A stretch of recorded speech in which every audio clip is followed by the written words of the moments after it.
Camera వెనకాల ఉన్నారు, అదే తేడా.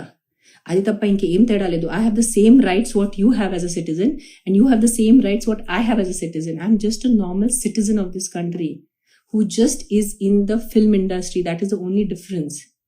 So please understand this. Whenever you pick up your phone and whenever you type, not for me, any celebrity, any politician, when you write bad words, it is not for us. That is what you are.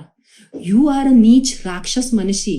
You are a సంస్కారాలు లేని మనిషి. Because మీకు సంస్కారాలు ఉంటే మీ చేతులు ఇలాంటి దానికి typing చేయరు, అంతే. That is full stop.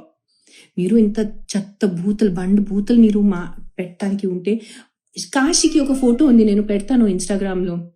రాత్రి రేట్ ఎంత? హౌ అంటే ఎలా? ఎవరిని రేట్ అడుగుతున్నారు? ఏంటి అడుగుతున్నావు నువ్వు రేట్?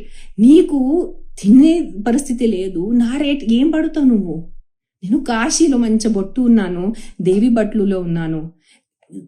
మామూలుగా అంటే వీళ్ళు కొత్త స్టార్ట్ చేశారు బట్టలు గురించి, పెద్ద డిస్కషన్ స్టార్ట్ చేశారు. నేను అసలు అలాంటి బట్టలు వేసుకోనున్నా. నేను కాశీలో ఫుల్ ఇక్కడి నుంచి కవర్డ్ ఎర్ర బట్టలులో దేవి అమ్మవారు బట్టలులో బొట్టు పెట్టుకుని ఉంటే నీ నైట్ రేట్ ఎంత నాకు అడుగుతున్నారు?